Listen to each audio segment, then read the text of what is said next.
Hello friends, last વિડીયોમાં આપણે voucher કેટલા છે, વાઉચરનો ઉપયોગ શેના માટે કરવામાં આવે છે એ જોઈ લીધું. ઓકે, હવે વાઉચર વિશે જાણીશું કે કયા વાઉચરમાં કઈ એન્ટ્રી થાય છે, એક્ઝામ્પલ તરીકે, અને કઈ કી છે વાઉચરની. ઓકે, તો ફ્રેન્ડ્સ, ફર્સ્ટ વાઉચર છે આપણું કોન્ટ્રા વાઉચર. તો કોન્ટ્રા વાઉચરની અંદર તમને ડિસ્પ્લે થાય છે, હાઇલાઇટ પણ થાય છે F4 કોન્ટ્રા વાઉચર. તો F4 એ એની કી છે, જે કીબોર્ડની ઉપર F1 F2 F3 F4 F5 F6 F7 એ પ્રકારની જે કી છે એ બધી કી ફંક્શન કી કહેવાય છે. એમાં ફંક્શન કીમાં F4 કી એ કોન્ટ્રા વાઉચરની શોર્ટકટ કી છે. એના પછી આપણે ઇન્ટ્રોડક્શન જોઈએ કોન્ટ્રા વાઉચરનું. તો as per the accounting principal, a contra entry is a transaction involving transfer of cash between one cash account to another or one cash account to another bank account. Is the transaction indicating transfer of funds from cash account to cash account to bank account to cash account, bank account to bank account. Okay, તો આમાં એવું કહે છે કે contra વાઉચરની અંદર ફક્ત cache અને બેંકના વ્યવહારો નોંધાશે. એમાં કેવું છે કે તમે cash account debit to cash account થઈ શકે છે, તો પછી એવું વ્યવહાર છે તો એ કોન્ટ્રા વાઉચરમાં થશે. Cash account debit to bank account થઈ શકે છે, તો એવા પ્રકારનો જો વ્યવહાર છે તો પણ કોન્ટ્રા વાઉચરમાં થશે.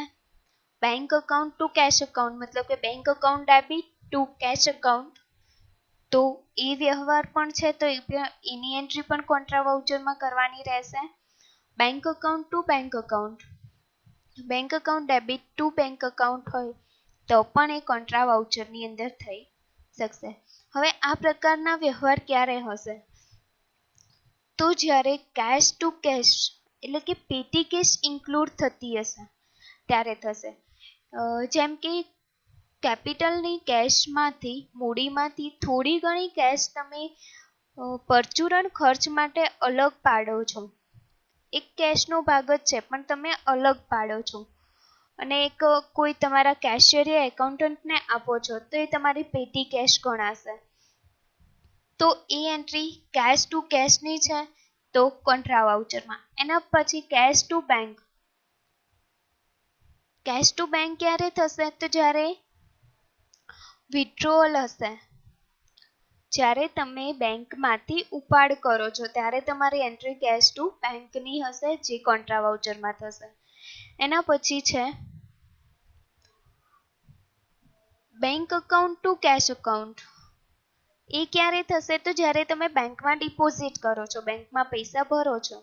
અને બેંક ટુ કેશ, તો જ્યારે તમારી એક બેંકમાંથી બીજી બેંકમાં તમારા નાણાં ટ્રાન્સફર કરવા છે, તમારા જે પણ રાશિ છે એ ટ્રાન્સફર કરો છો, તો એ જે વ્યવહાર છે એને પણ આપણે કોન્ટ્રા વાઉચરની અંદર નોંધીશું, એટલે કે એની એન્ટ્રી કરીશું.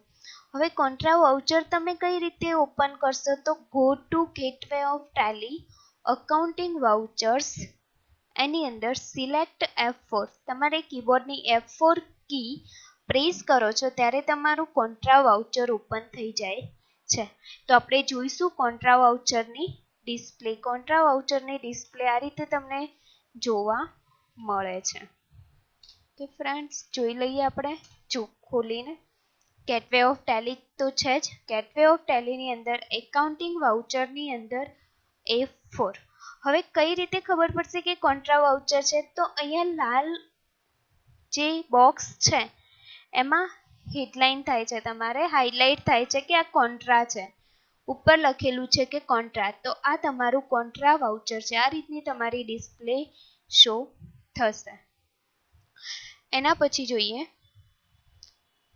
કોન્ટ્રા વાઉચર કમ્પ્લીટ, એની ડિસ્પ્લે પણ આપણે જોઈ લીધી છે. એના પછી છે ઇન્ટ્રોડક્શન ટુ પેમેન્ટ વાઉચર. તો પેમેન્ટ વાઉચરનું કી છે F5 payment voucher. Shortcut key તમારે વાઉચરની યાદ રાખવી પડશે. કે ફ્રેન્ડ્સ, જોઈએ આપણે પેમેન્ટ વાઉચરની અંદર કયા ટ્રાન્ઝેક્શન થાય છે.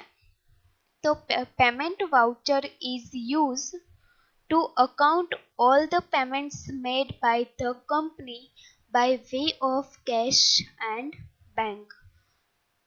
મતલબ કે તમે તમારી કંપનીની અંદર કોઈ પણ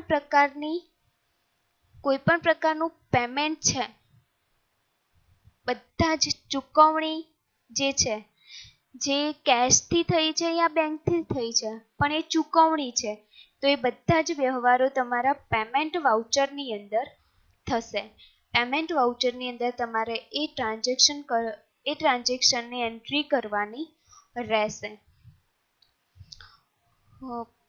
એક્ઝામ્પલ તરીકે પેમેન્ટ વાઉચરની અંદર આવી શકે, જેમ કે તમે સેલરી પે કરો છો એમ્પ્લોયને, તો એ વ્યવહાર છે પેમેન્ટનો, તો એ તમે પેમેન્ટની અંદર કરી શકો છો. એના પછી તમે કોઈ એક્સપેન્સ, જેમ કે ઇલેક્ટ્રિસિટી બિલ છે, સ્ટેશનરી એક્સપેન્સ છે, એના પછી કોઈ ક્રેડિટર્સ છે કે જેને તમે પે કરો છો, તો એ વ્યવહારની એન્ટ્રી પણ તમારે પેમેન્ટની અંદર કરવાની રહેશે, પેમેન્ટ વાઉચરની અંદર. એના પછી payment voucher can be pass using single entry or double entry mode. By configuration, the setting use single entry mode for payment receive contra in F bar configuration. Okay, આ ઓપ્શન ફ્રેન્ડ્સ એન્ટ્રી કરતી વખતે આપણે જોઈએ, પ્રેક્ટિકલમાં જોઈએ, પણ અત્યારે હું તમને શો કરાવી દઉં છું, દેખાડી દઉં છું કે કઈ રીતે ઓપન થાય છે અને કઈ રીતે આપણે સિંગલ એન્ટ્રીમાંથી ડબલ એન્ટ્રી અને ડબલ એન્ટ્રીમાંથી સિંગલ એન્ટ્રી કઈ રીતે કરીશું. એના પછી છે view the payment voucher entry. Payment voucher એન્ટ્રીની સ્ક્રીન કઈ રીતે ઓપન કરશો, એટલે કે કઈ રીતે તમે એ વાઉચર ઓપન કરશો. ઓકે, તો ગેટવે ઓફ ટેલી અકાઉન્ટિંગ વાઉચરમાં F5 કી પ્રેસ કરવાથી પેમેન્ટ વાઉચર ઓપન થાય છે. તો જોઈ લઈએ ટેલીની અંદર અકાઉન્ટિંગ વાઉચર, એન્ટર F5 તમે પ્રેસ કરો છો તો અહીંયા તમારું પેમેન્ટ વાઉચર ઓપન થઈ જાય છે. ઓકે ફ્રેન્ડ્સ, હવે ડબલ એન્ટ્રી અને સિંગલ એન્ટ્રી મોડ. તો આ જે તમારો જે મોડ છે કે પર્ટિક્યુલર એકાઉન્ટ, પર્ટિક્યુલર અને અમાઉન્ટ, તો આ તમારી સિંગલ એન્ટ્રી મોડ છે. આ તમારું સિંગલ એન્ટ્રી મોડ છે કે તમે જે બી એન્ટ્રી કરો છો તો એકાઉન્ટની અંદર કેશ આવશે, પછી પર્ટિક્યુલરની અંદર જે તમારો એક્સપેન્સ છે એ, અને અહીંયા તમારી અમાઉન્ટ. હવે સિંગલ એન્ટ્રી મોડ કરવું હોય તો શું કરવાનું, તો F બાર કી કન્ફિગ્યુરેશન, અહીંયા તમારી સાઈડમાં પણ લાઈનમાં દેખાય છે F કન્ફિગ્યુર. F કી તમે પ્રેસ કરો છો તો તમારું કન્ફિગ્યુરેશન ઓપન થાય છે. એમાં અહીંયા લખેલું છે પહેલું નહીં અને second option, use single entry mode for payment receipt contra voucher yes. તો એને શું કરવાનું રહે છે, નો. આપણે ડબલ એન્ટ્રી યુઝ કરવાની છે તો નો. એન્ટર આપી દો અને એક્સેપ્ટ કરી દો. હવે એન્ટર ના આપવું હોય તો તમારી શોર્ટકટ કી છે એક્સેપ્ટ કરવાની, કંટ્રોલ એથી તમારું એક્સેપ્ટ થઈ જશે. ઓકે ફ્રેન્ડ્સ, હવે અહીંયા તમારી ડબલ એન્ટ્રી મોડ ગણાશે.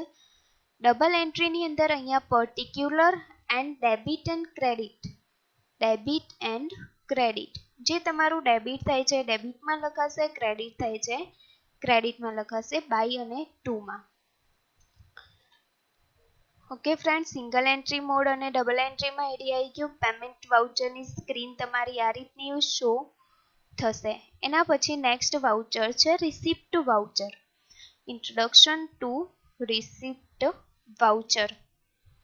એમાં જોઈએ તો any money received from debtors against sales invoice or on account and for all transactions where money is received are accounted or earned into Tally RP9 using the receipt voucher. તો receipt વાઉચરનો ઉપયોગ ક્યારે થાય છે, કેવી એન્ટ્રીમાં થાય છે? તો પહેલું જો લખ્યું છે કે કોઈ પણ સેલ્સ ઇનવોઇસની અગેન્સ્ટમાં તમને ડેપ્ટર્સ જોડેથી નાણાં મળે છે. વેચાણનું બિલ છે, એના નાણાં મળવાના બાકી છે, જે તમને મળે છે, તમે રિસીવ કરો છો નાણાં, તો એ એન્ટ્રી તમારી રિસિપ્ટ વાઉચરમાં થશે. એના પછી all transactions is received are accounted or earned. કોઈ પણ આવકનું એકાઉન્ટ છે કે આવક છે કોઈ પણ પ્રકારની, જેમ કે receive commission, receive rent, receive interest, આ બધી જે આવકો છે એ તમારી શેમાં થશે? રિસિપ્ટ વાઉચરની અંદર. મતલબ કે ધંધાની કોઈ પણ આવક છે તો એ તમે રિસિપ્ટ વાઉચરની અંદર એ વ્યવહારની નોંધ કરી શકો છો. આપણે જોઈશું હવે કે રિસિપ્ટ વાઉચરની ડિસ્પ્લે કઈ રીતે દેખાય છે. તો ડિસ્પ્લે જોવા માટે જવાનું રહેશે gateway of Tally, accounting vouchers, select F6. Press કરવાથી તમારું રિસિપ્ટ વાઉચર ઓપન થશે. જોઈ લઈએ. Gateway of Tally, accounting voucher, enter અને F6. F6 જ્યારે પ્રેસ કરીએ છીએ ત્યારે તમારી અહીંયા F6 રિસિપ્ટ વાઉચર તમારું ઓપન થઈ જશે. રિસિપ્ટ વાઉચરની અંદર અહીંયા તમારું આ રીતની ડિસ્પ્લે હશે. અહીંયા ડબલ એન્ટ્રી મોડ છે, સિંગલ એન્ટ્રી મોડ હોય તો ફક્ત અહીંયા પર્ટિક્યુલર અને અમાઉન્ટ બતાવશે, જ્યારે ડબલ એન્ટ્રી મોડમાં ડેબિટ એન્ડ ક્રેડિટ ઓપ્શન બતાવે છે. ઓકે, હવે અહીંયા તમે દેખો કે અહીંયા 2 દેખાય છે, 2 એન્ડ બાય. તો આપણે અહીંયા ચેન્જ કરવું છે, 2 બાયની જગ્યાએ ડેબિટ ક્રેડિટ કરવું છે, તો પણ તમારે F12 કી પ્રેસ કરવાની રહેશે. F12 ની અંદર 5 નંબરનો ઓપ્શન છે, use credit debit instead of to by during entry. ત્યાં શું કરી દેવાનું છે? યસ કરી દેવાનું છે. યસ કર્યા પછી એક્સેપ્ટ કરવા માટે કંટ્રોલ A. ઓકે, તો અહીંયા ક્રેડિટ આવી ગયું. હવે જ્યારે પણ તમે એન્ટ્રી કરો છો ત્યારે પહેલાં ફર્સ્ટ આ ચેક કરવાનું રહેશે કે અહીંયા ક્રેડિટ છે કે ડેબિટ છે. તમારી એન્ટ્રી તમે એ રીતે લખી હશે કે cash account debit to commission account, receive commission account. તો ક્રેડિટ શું થાય છે? Receive commission. તો ફર્સ્ટ તમારે રિસીવ કમિશન લખવાનું રહેશે અને સેકન્ડમાં તમારે કેશ અકાઉન્ટ લખવાનું રહેશે. જેમ કે અહીંયા કોઈ છે. ઓકે ફ્રેન્ડ્સ, અહીંયા આપણે ઇન્કમ કોઈ એડ કરીએ, રિસીવ રેન્ટ.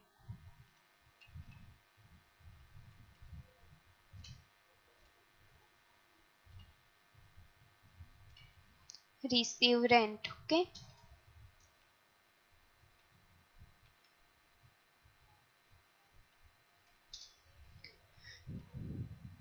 અહીંયા તમે રિસીવ રેન્ટ એડ કરો છો તો અહીંયા ડેબિટ એની રીતે આવી જશે. અહીંયા ક્રેડિટ છે તો નીચે ડેબિટ આવી જશે, ડેબિટ છે તો નીચે ક્રેડિટ આવી જશે. પણ પહેલાં શું છે એ તમારે જોવાનું રહેશે. ક્રેડિટ છે તો તમારું જે એકાઉન્ટ ક્રેડિટ થાય છે એ લખવાનું રહેશે. ડેબિટ છે તો જે એકાઉન્ટ તમારું એન્ટ્રીની અંદર ડેબિટ થાય છે એ લખવાનું રહેશે. ઓકે ફ્રેન્ડ્સ, રિસિપ્ટ વાઉચર પણ ક્લિયર થઈ ગયું છે.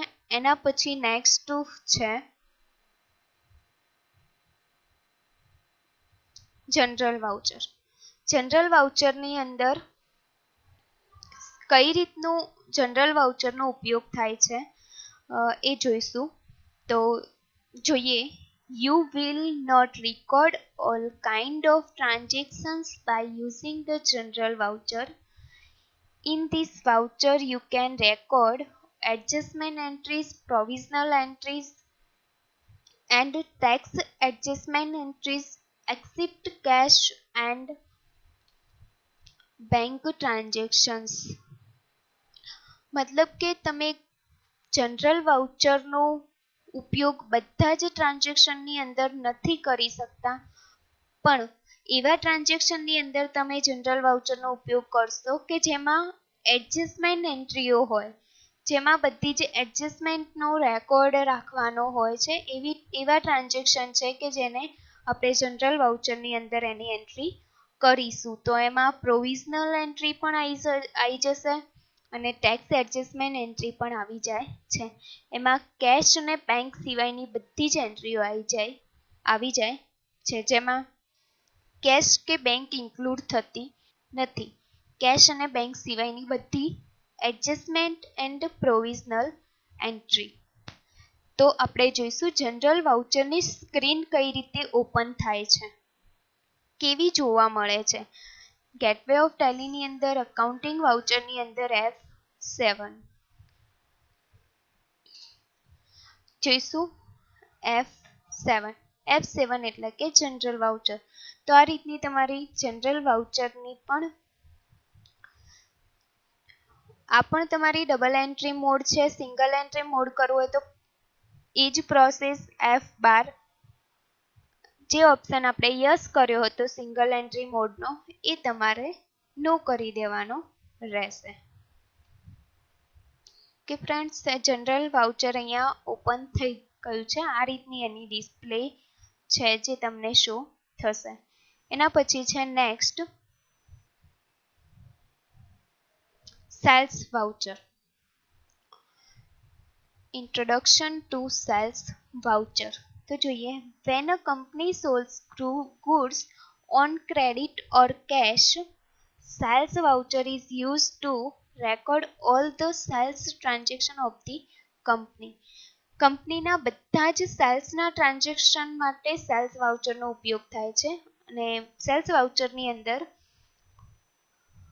રોકડેથી વેચેલ માલ કે ઉધાર વેચેલ માલનો સમાવેશ થાય છે. કોઈ પણ ઉધાર માલનું વેચાણ કર્યું છે તો એવા વ્યવહારનું પણ સેલ્સ વાઉચરની અંદર એન્ટ્રી થશે, અને રોકડેથી વેચાણ કર્યું છે તો એવા વ્યવહારની પણ સેલ્સ વાઉચરની અંદર એન્ટ્રી થાય છે. એના પછી આપણે સેલ્સ વાઉચરની સ્ક્રીન જોઈશું કે કયા પ્રકારની સેલ્સ વાઉચરની સ્ક્રીન ઓપન થાય છે. તો ગેટવે ઓફ ટેલી એકાઉન્ટિંગ વાઉચરની અંદર F8 પ્રેસ કરવાથી તમારું સેલ્સ વાઉચર ઓપન થાય છે. હવે તમે અહીંયાથી બહાર નહીં જાઓ અને અહીંયા જ જનરલ વાઉચરની અંદર જ તમે F8 પ્રેસ કરો છો તો તમારું સેલ્સ વાઉચર ઓપન થઈ જાય છે. ઓકે ફ્રેન્ડ્સ, હવે આમાં તમને ડેબિટ અને ક્રેડિટ શો થતું નથી. તો એના માટે તમારે પહેલાં આ ડિસ્પ્લે તમને કહી દઉં. આ ડિસ્પ્લે આપણી ઇન્વેન્ટરીને લગતી ડિસ્પ્લે છે, જે અકાઉન્ટ ઓનલીની અંદર આનો યુઝ થશે નહીં. ઓકે, તો અકાઉન્ટ ઓનલી ઓપન કરવા માટે Ctrl+V આપવાનું રહેશે, જેનાથી તમે ડેબિટ અને ક્રેડિટ શો થાય છે તમારે, અને તમે અહીંયા એન્ટર આપી શકો છો, અહીંયા એન્ટ્રી કરી શકો છો ડેબિટ અને ક્રેડિટની અંદર. એના પછી છે આપણું પરચેઝ વાઉચર. પરચેઝ વાઉચરની ડિટેલ જોઈએ તો, when a company buy goods on credit or cash, purchase voucher is used to record all the purchase transaction of the company. તો આમાં ફક્ત પરચેસના ટ્રાન્ઝેક્શન જ ઇન્ક્લુડ થાય છે, કે ટોટલી ઓલ કંપનીના બધા જ ખરીદીના વ્યવહારો, કોઈ પણ પ્રકારની ખરીદી હોય, જેમ કે તમે રોકડેથી ખરીદી કરો છો કે પછી ઉધાર ખરીદી કરો છો, તો એ પ્રકારના કોઈ પણ પ્રકારના ખરીદીના વ્યવહારો છે જેની પરચેસ વાઉચરની અંદર આપણે એન્ટ્રી કરીશું. એની ડિસ્પ્લે જોઈએ તો ગેટવે ઓફ ટેલી અકાઉન્ટિંગ વાઉચરની અંદર F9માં તમારે જવાનું રહેશે, જેનાથી તમે પરચેસ વાઉચર ઓપન કરી શકો છો. તો જોઈએ, તમે સેલ્સ વાઉચરની અંદર જ F9 કી પ્રેસ કરો છો તો તમારું પરચેસ વાઉચર ઓપન થઈ જશે, જેમાં તમારે અત્યારે જે સેલ્સ વાઉચર જેવી જ તમારી ડિસ્પ્લે ઓપન થાય છે તો એ ઇન્વેન્ટરી માટેની છે. તો એના માટે તમારે એકાઉન્ટ ઓનલી માટે તમારે Ctrl+V પ્રેસ કરવાનું રહેશે, જેનાથી તમે ડેબિટ અને ક્રેડિટ તમારી ડબલ એન્ટ્રી મોડ તમે ઓપન કરી શકો છો. તો આપણા આટલા હતા વાઉચર્સ જે અકાઉન્ટ ઓનલીની અંદર આપણે એનો ઉપયોગ કરીશું. તો આઈ થિંક તમને આઈડિયા આવી જ ગયો હશે. તો thank you friends for watching. Thank you so much.